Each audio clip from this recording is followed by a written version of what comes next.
I'm Al McFarland. Welcome back to the conversation with Al McFarland.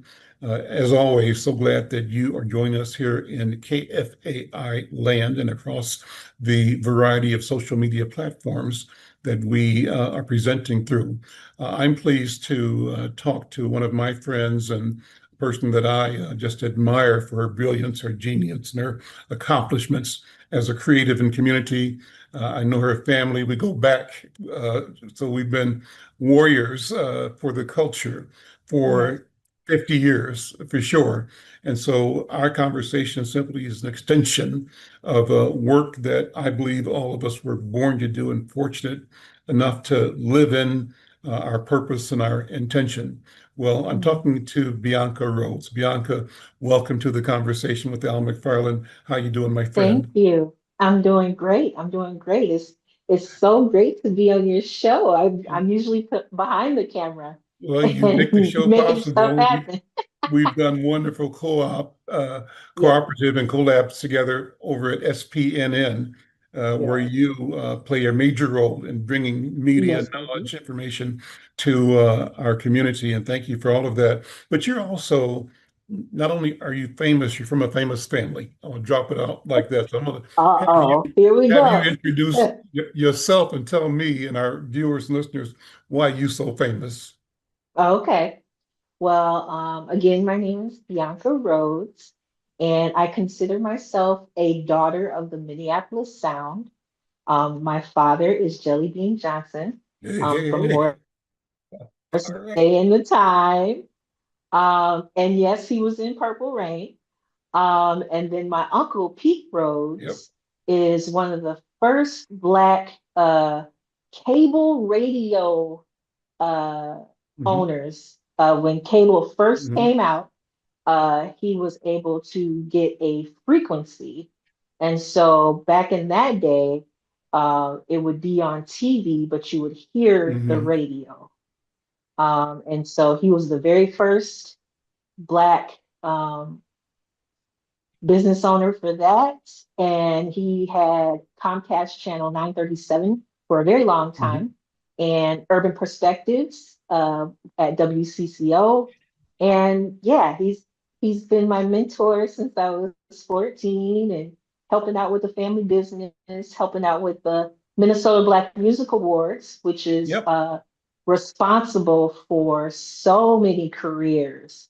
Hmm. That's when Next had debuted their song Butter Love, Yeah. stuff like that. And I've been around it my whole life. There's actual footage from TBT television of I believe a 5 or 6 year old me with Mm. beads and everything in the audience at one of the Minnesota Black Music Awards. So this is Well, my life. I've I've both supported and participated in the Minnesota Black Music Awards, and I interviewed some of the I interviewed the director and writer of the Broadway production that's going on right now in Oh, downtown Minneapolis. I wow. interviewed them and told them that, so glad that they're premiering uh, Purple Rain here in downtown Yes, Minneapolis. It deserves to be here, but I wanted to get a sense of how they had a chance to explore and experience the Minneapolis sound and the Minneapolis community that produced that sound. So I yes, yes. mentioned that I had the chance to, one of many, but one to introduce Prince and present an award to him as my role in the Minnesota Black Music Awards as a presenter. So I That's go back with amazing. Pete and Kim and the awards, and we always collaborated to elevate Black culture, Black music. Well, you're in that tradition right now, and you I have am. launched a new enterprise. The enterprise, uh, let's get the name of it. Be Lovely Production and LeMay Photography. The LeMay comes from Mhm. my grandma and my great grandma. So that'd be Bertha Lee Fondren and Georgia May Johnson. Mhm. So LeMay Photography. Be Lovely Production, of course, everyone calls me Bianca Be Lovely. That's my nickname Mhm. for everyone. And even though I've been in media now for over 25 years, I started when I was 14. Mhm. I was a freelancer for a long time, but I didn't know what I was doing. People don't people don't tell you like those taxes and equipment, and needing to reinvest in equipment and stuff like that. And so I was just going out there running and hustling for a while. And then I was fortunate enough to get some help to create the financial structure of my business. And so Mhm. now I'm in a great place because I know where to put the money and my taxes. It's been great. I can sponsor events and stuff like that. Like it feels very different, and I'm so happy and I'm so fortunate to be having my very first photo exhibit coming up on We'll talk Wednesday. about that in a second. I'm Al McFarland. This is the conversation with Al McFarland, and we're talking about Bianca Rhodes' new business. We'll be back in 1 second. Stay tuned. I'm with Senator Tina Smith, and we're talking about uh, major concerns that I have and that she has about our country. Among them, the government shutdown, Trump deploying U.S. troops to American cities, and also the assault on the Voting Rights Act. Senator Smith, we just passed the weekend of the No Kings Act. What's your impression? What did you do for the No Kings Yeah. observation? And what do you assess the impact of that to be?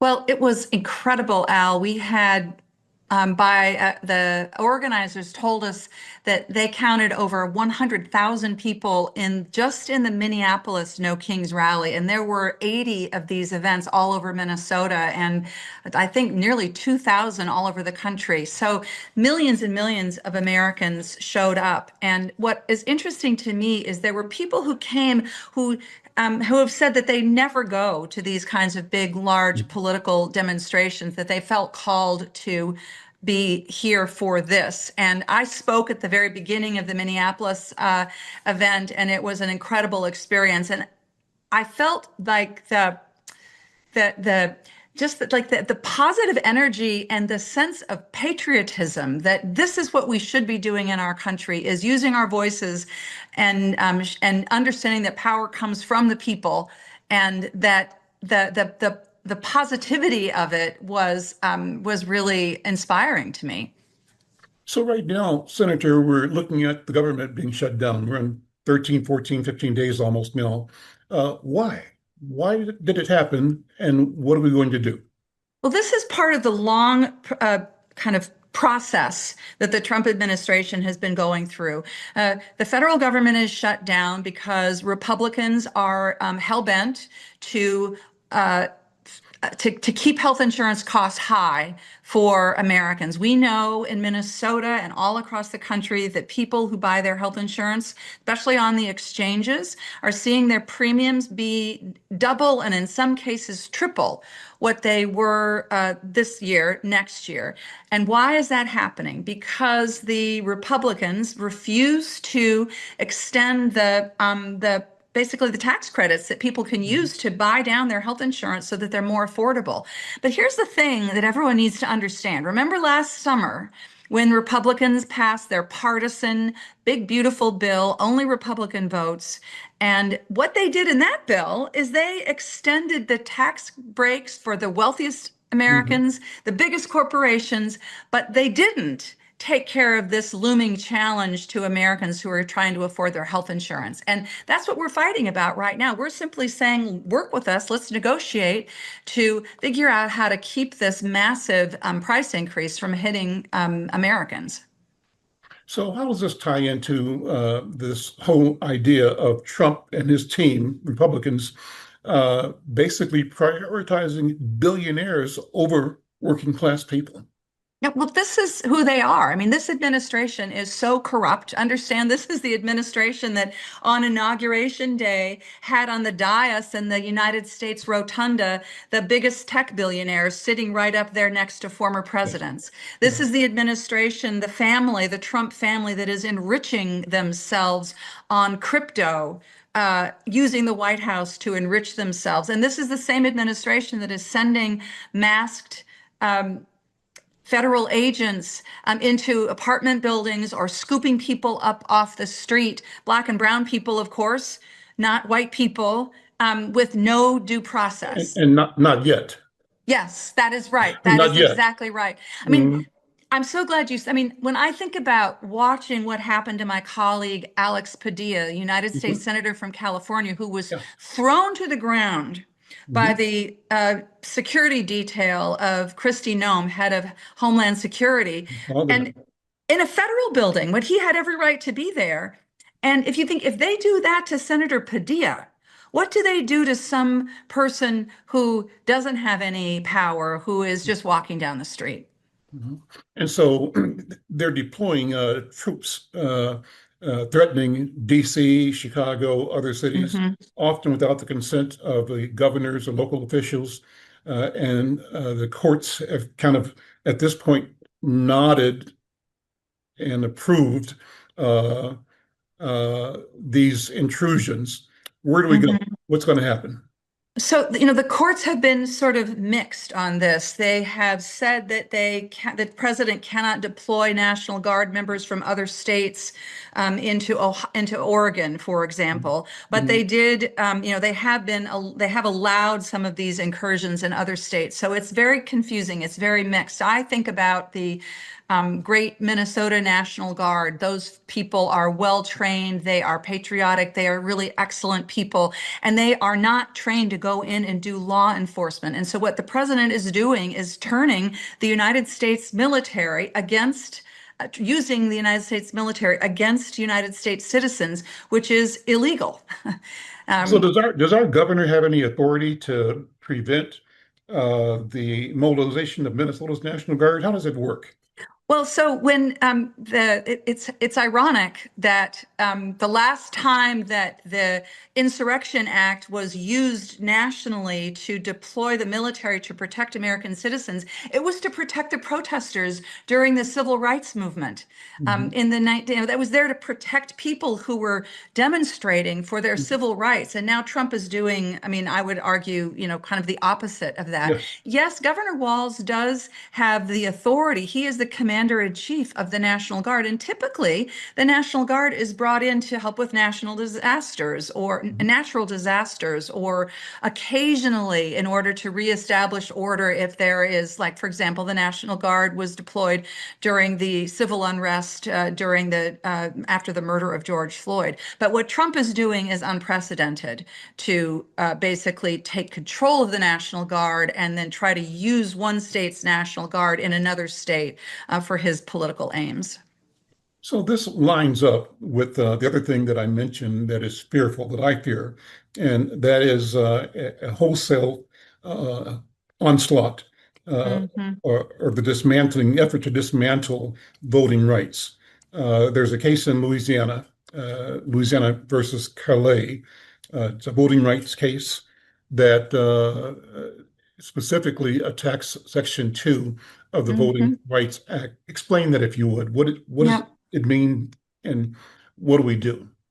Well, so first I want to observe that it is very related, because there's many people who are quite concerned that this is what Trump is doing with the National Guard is a bit of a dry run to what he might do during the elections in 2026 and send in National Guard or other military to intimidate voters who are exercising their right to vote. So you have that happening, and then you have what's going on with the Supreme Court with this arguments that they heard last week. It's very concerning. Essentially, they were questioning whether the Voting Rights Act provisions, which makes it illegal to gerrymander based on race, are relevant anymore to the political environment that we're in. They're basically saying we're not really sure that racism exists when it comes to district drawing in congressional races or other electoral processes. This would be basically the end of the Voting Rights Act.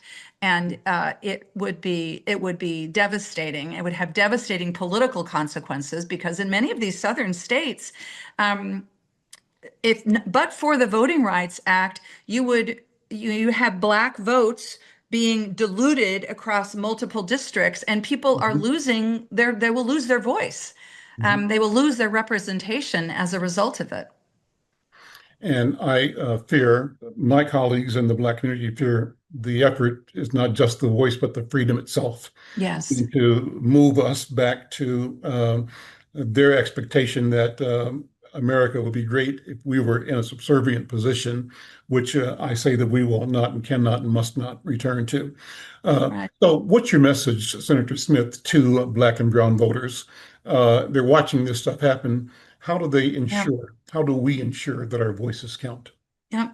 Well, so my first message is that Black and brown voters need, deserve, and must look for elected leaders who are going to be bold, who are going to challenge the status quo, who are going to go after what I believe is a system that is really rigged against regular folks. When you see billionaires and big corporations raking in all the money while everybody else is paying the price, this is an economic system that is rigged. And we all need to have elected people and candidates that are going to challenge that and are going to be courageous.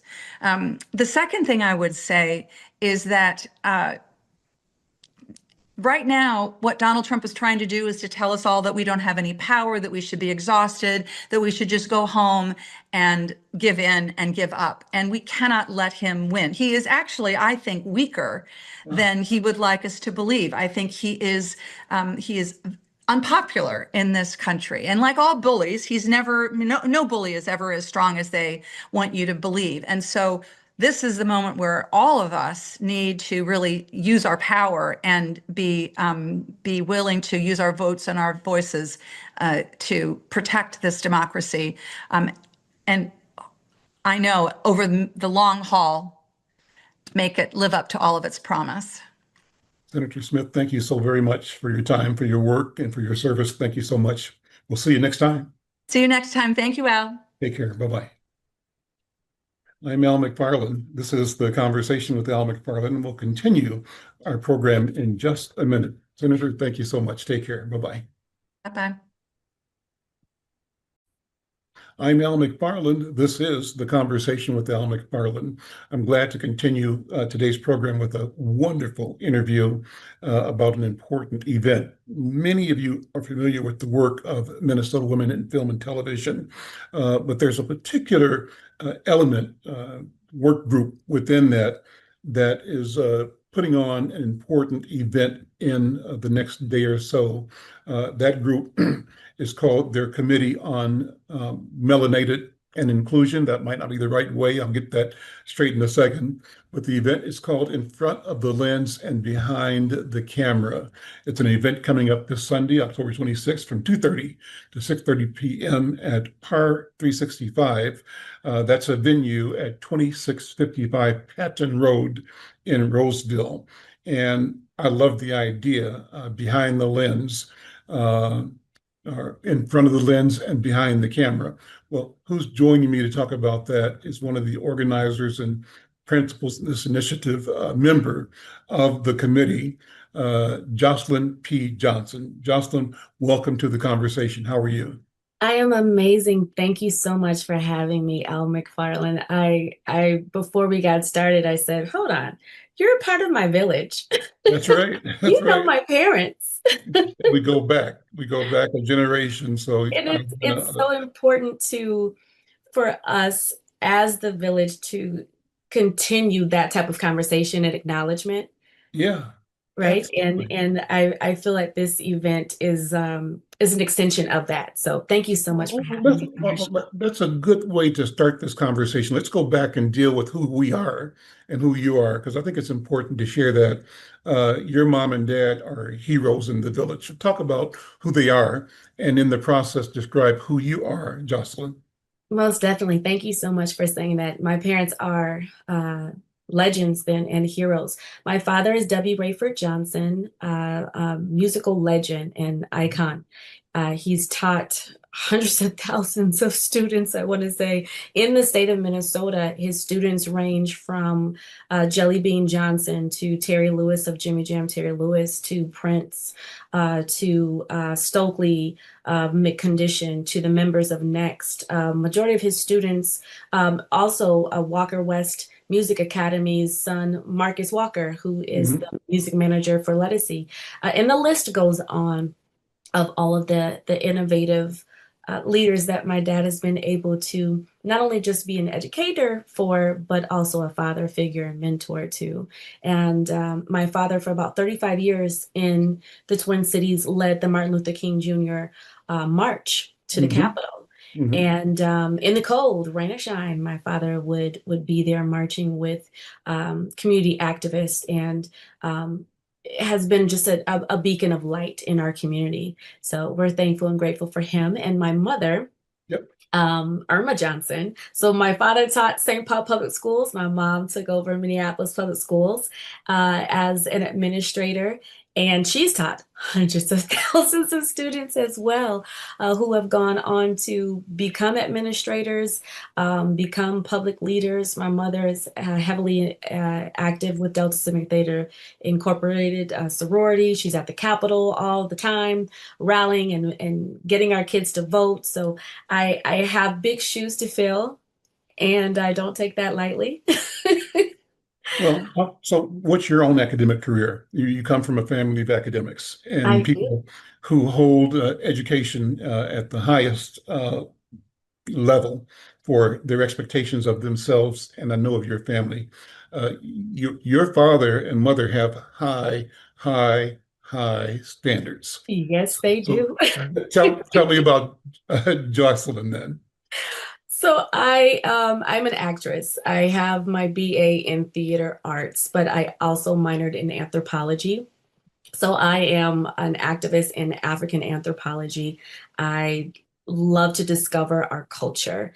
I'm also really focused in on our heritage, which is Algonquian. It's also known as Cherokee. So I like to deep dive in the anthropology of our culture and really bring it into what is happening in the forefront, especially with the uproar of our country at this time. So that's a part of my background, but I'm an actress and a model. So I work in front of the camera, but I also work behind the camera. I own Job Putting Productions, which is a placement agency for crew and talent to find work, but I also produce our own works. We specialize in documentaries, live events, music videos, reality shows, television, you name it, we're in there. Name some projects you've worked on that I might recognize.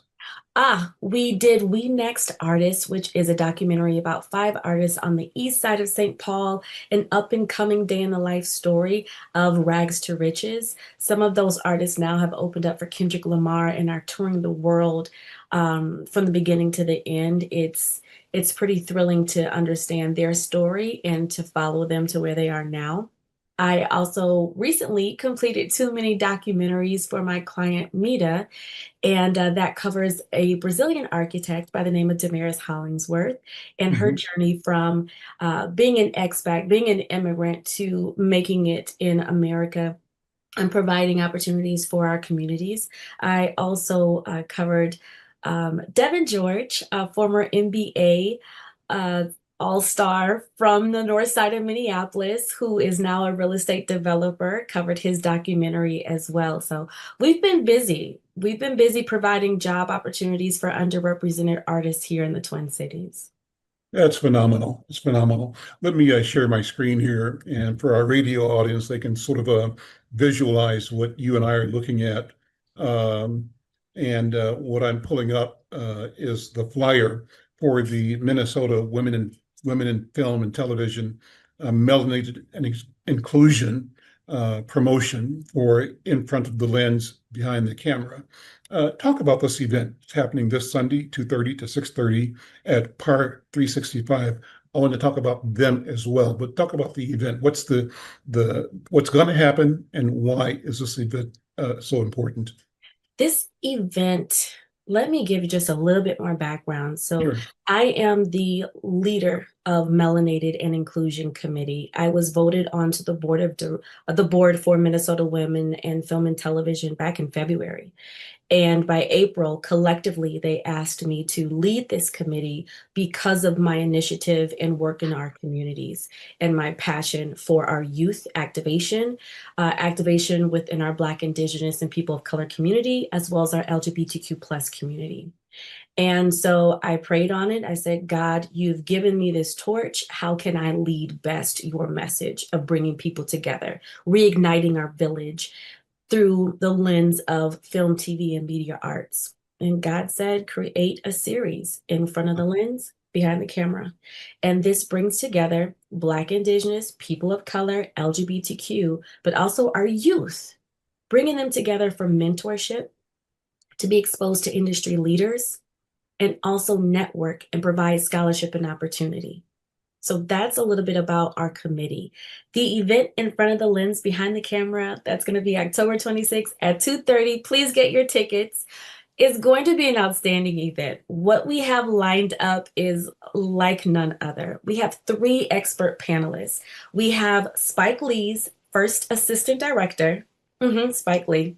We also have Okay. Okay. We also have the casting director of Chicago Fire, who was constantly looking for talent and crew. We also have our new film commissioner for the state of Minnesota, a woman of color. She will be in the house. I will be moderating, and we'll be asking intense, in-depth questions about our community. How do we not just break in the door? We're no longer breaking through the door. We're building our own table, and we're making sure that the door is no longer existing. Why? Why was the door placed in the first place? Because they thought we didn't know how to do what they can do. But we do know the ins and outs. We are highly educated, but we're also bringing our village together to educate and provide mentorship, whether that looks like you and I, or that looks like our affiliates. And yes, our affiliates will be there. They will be there in support. Shout them out. Shout out your affiliates. All of our affiliates are from Film North to Twin Cities Film Festival. Those that don't necessarily carry the melanated bloodline, I will say that. Those are our affiliates, and they have outreached to us in full support, that they understand our initiative, they stand behind and they stand with our initiative with anything that they can provide as far as scholarships at Film North for schools, or after school programs, what we're actually trying to do with North Community High School in partnership to assist their film program that they have, that the equipment is just sitting there. And so we're trying to do a couple of partnerships to provide more opportunities for vocational skills in film and television. So those are the type of affiliates that we're speaking about. But the village is the most important affiliate, I'd say. And that means you. That means each and every one of us coming out to this event to support, whether you enjoy movies, film, and TV, or you're in front of the camera or behind the camera. We need you to come out and support. Well, take a minute to shout out the venue. I think it's an important decision you made. Your intention was to demonstrate how we work together across many channels. So you've been intentional in selecting a wonderful business owned by a phenomenal African-American couple. Talk about Power 365. Power 365 is an outstanding platform. Anyone that loves golf, a lot of us enjoy golf. It's a golf simulator that's in Roseville, Minnesota. It has 6 bays where you can not only play golf, you can play Pac-Man. You can play darts. I was there Friday and I played darts. And I was like, wait, this is awesome. I can do this too. There are so many games that they have there that it's not just a golf simulator. It is something that's interactive for the family. While I was there on Friday with a couple of Minnesota Women in Film and TV people, we saw families coming in left and right with their little kids, teaching them how to golf, having fun. They have delicious food. The chef of Classics, a Black-owned restaurant, it's the one that curated their menu, and it's delicious. I cannot wait for everyone to taste their flatbreads, their wings, and their drinks. They have a mixologist that's there. We're going to have a couple of signature drinks there for people to enjoy. And we have, hors d'oeuvres for everybody to enjoy as well. But Par 365 is the place to be. It's a great place to network. It's great for the family, and it's also great for organizations like ours to bring people together. And that's what it's about. Well, Jocelyn, let's close the interview with the invitation again. Why don't you invite people? We can't discuss prices here on KFAI, but you can certainly invite people to show up and to learn and to be in community together. So make the invitation if you would. Everyone, black, white, red, yellow, does not matter. You support film and television. You love watching streaming Hulu and HBO. Come on out. If you work behind the camera, come on out. If you work in front, this is for you too. We are right now igniting the entire village of creatives to come together and support one another. But not just listen to an expert of panelists talk about their journey and how to break in, but this is a time for us to break bread together. Yeah. So I challenge you, October 26th, 2:30 p.m. at Par 365, come out. Invite a friend, come and fellowship with us, get to know us. And let's say you're an investor. Come on out. There's tons of filmmakers that need investors to tap into their ideas and projects. And you can go to MNWIFT.org. That's MNWIFT.org. You can find our tickets under events, melanated and inclusion. Thank you guys so much. Thank you so much. So good to see you. What a wonderful conversation. I look forward to supporting, following, and lifting up your work as you proceed. Keep up the good work. Say hi to mom and dad and to all of my friends in the industry. It's going to be a great weekend, great program. So thank you so much. Thank you so much for having me.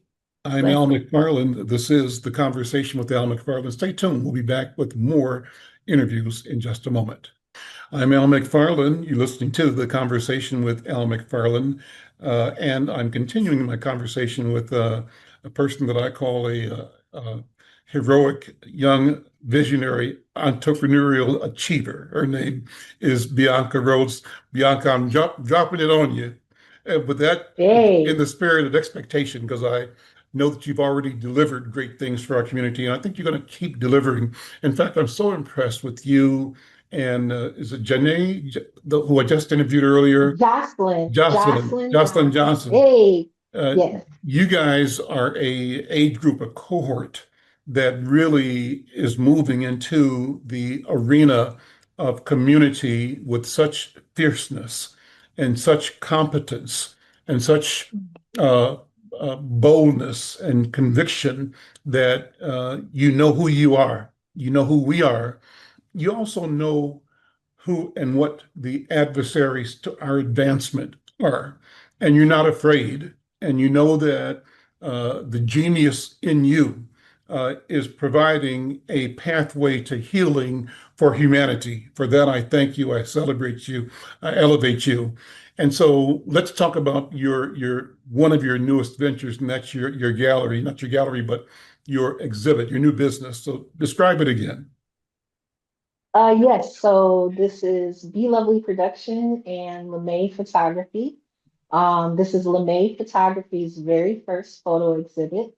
LeMay comes from my grandmothers, Bertha Lee Fondren and Georgia May Johnson. And I'm so excited because this is actually maybe like 15 years in the making. Because there are people that still think that there aren't any Black people up here.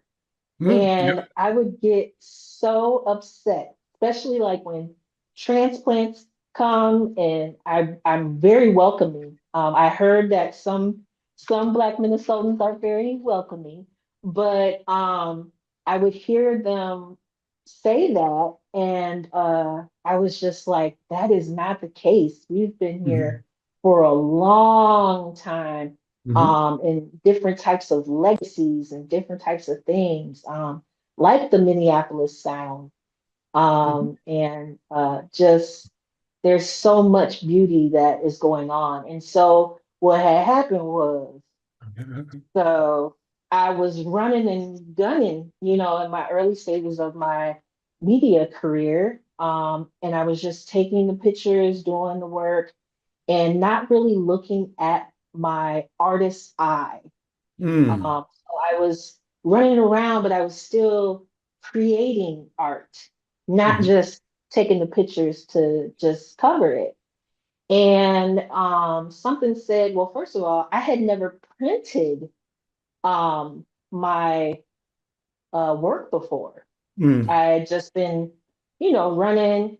I was great, like doing like 48-hour turnaround time for my clients and stuff. So they had their stuff. They couldn't say they didn't have their stuff from my mhm, company. mhm, And um, and so I went through and I found 12 pictures, mhm, and they all have different themes, maternity, car show, hip hop, theater in a way. Um, just I didn't know. Like I just been doing the work and I didn't know how beautiful some of my work came out. So I wanted to show everyone. It's been great because my roommate, shout out to my roommate, she was like, "That's you?" I was like, "Yeah, that's me. I took that picture." She's like, so I'm very excited. I'm actually installing the photos today, mhm, which I'm so scared, but it's gonna be fine. Shout out to Minutemen Press mhm, for creating the words and the themes and all the things that make it into an mhm. exhibit. So I'm Wow. truly grateful for Minutemen Press over there with Frank Frank, yep. and Diane, a great graphics designer. And so Well, and the words are, this is an important Black business as well. And so you're yes, it is. doing business And in the I, community. yes, yes. And we already put the words up and it just looks remarkable. And they listen, you know, great customer service. They are determined to make sure they do it right. So Right. it looks amazing. Awesome. Awesome. Well, the event's going to be on October 22nd at Mhm. Vibes. Vibes is at Yes. 943 Payne Avenue in St. Paul. Talk about the venue. Give them some. Oh my goodness. So this is another Black owned business. Mhm, This is on the east side of St. Paul, and it is a dance studio and event center, storefront situation off of Payne Avenue. And it is absolutely amazing. There's multiple spaces within the space. Um, as far as renting, you can rent the entire space mhm, and there's different themes. So there's the event space, which is kind of basic, you know, mhm. wooded floors. You can put the tables and everything. The dance studio has that kind of tech floor. You know, if you go work out, it's this the black regular like it's kind of bouncy floor. Sure, sure, sure. Um, we have what is called, well, first of all, there's a staircase that has all like 80s, 90s, like all the fun memories that 80s babies have. And then we have a spot called Grandma's House. Mm. So we have a spot where the furniture, the only thing that's missing is the plastic on Mm. the furniture. We got an old school TV that has video games attached to it. We have an old school stereo system Mm. that is Bluetooth. My friend and business owner Martrell did all the wiring, all the creation, the Wow. murals, everything in the space. Mhm. And we have like a spaceship lounge that has literally like a mural of a spaceship and a in and out area. So it's literally has turf. So Ah, it's like you're on a football field. mhm. And then that lets out into outside so people can kind of be indoor and outdoor. And it's just an absolutely amazing space. We've had really cool events there. Our very first one was cosplay movie night. So we Hmm. had The Matrix, and then people came and dressed up as the characters. So we had all the little Wow. agents, it was really cool because we have three projectors Uh, that are attached to each other. And hmm. so it's a very different experience, and an amazing sound system. So I was like, wow, it's like I'm watching it for the first time. So So, black people show up for this oh fantastic yes, examination, right, of fantasy future. Actually, yes, it's a black future, Afrofuturism. Afrofuturism, Yeah, definitely, is the definitely. word we're hearing. Yeah.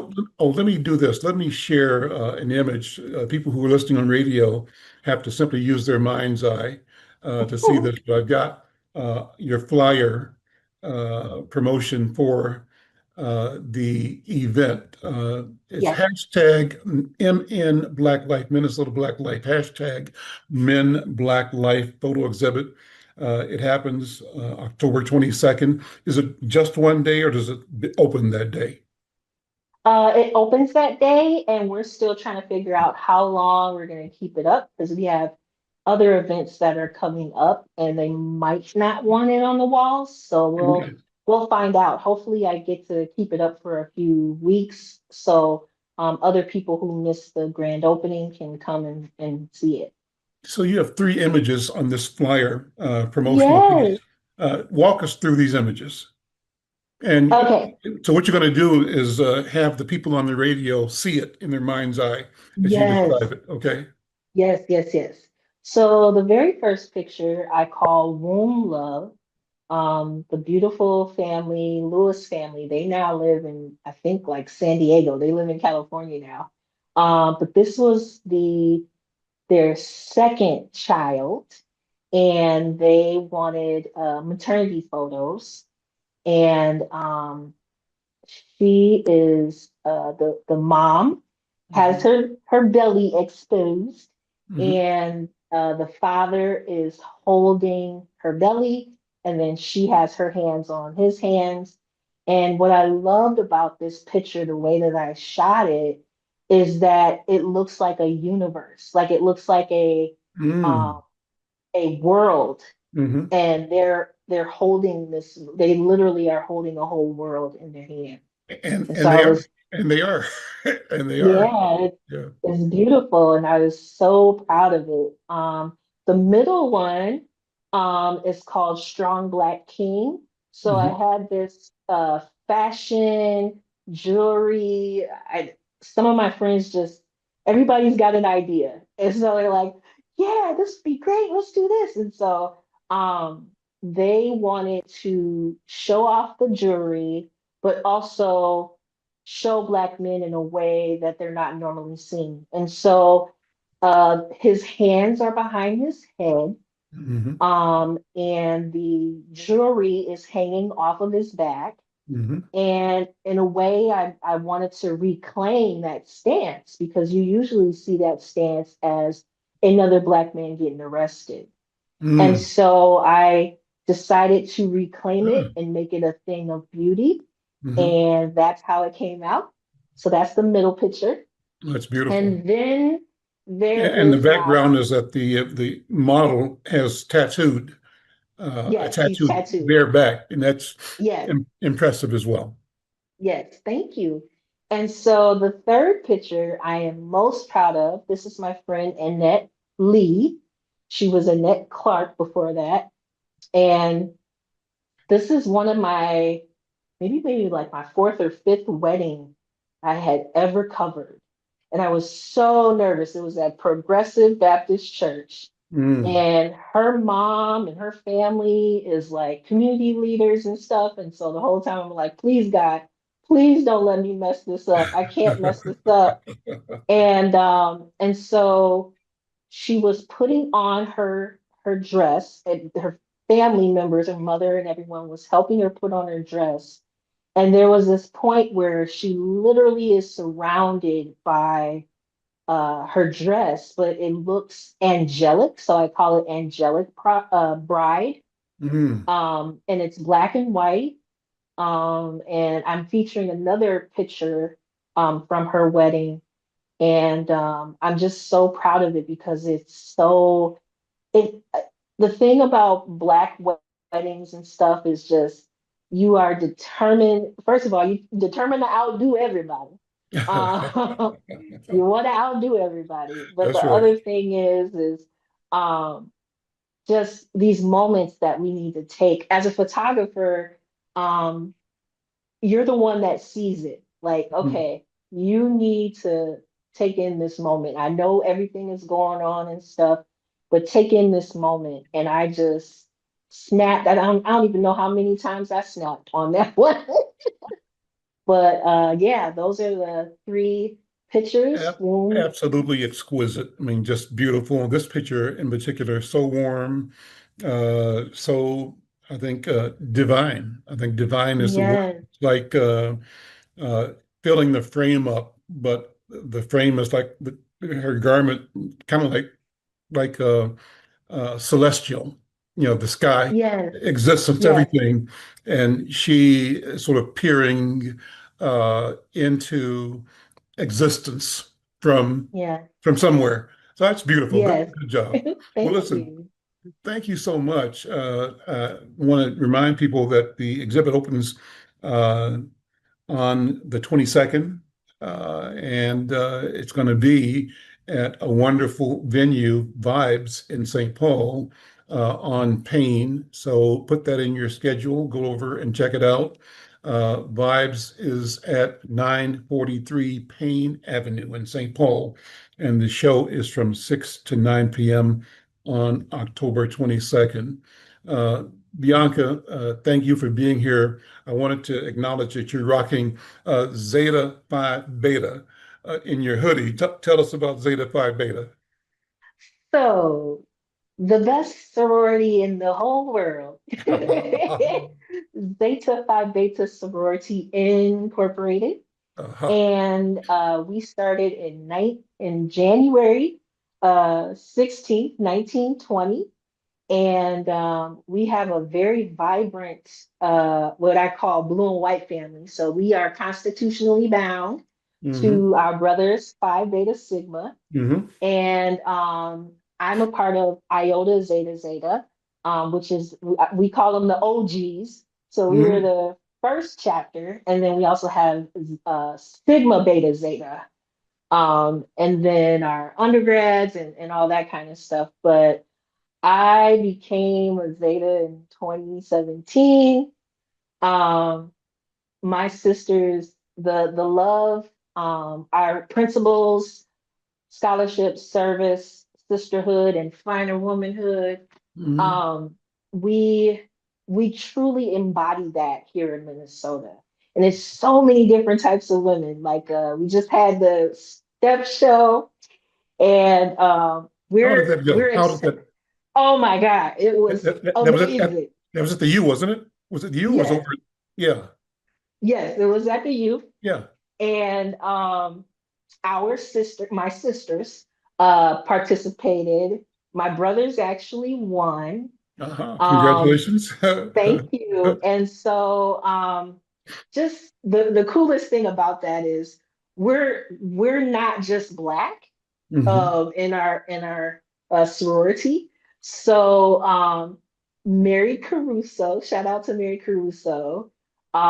She can step her behind off. Mm. And she is like a scientist chemist over at 3M.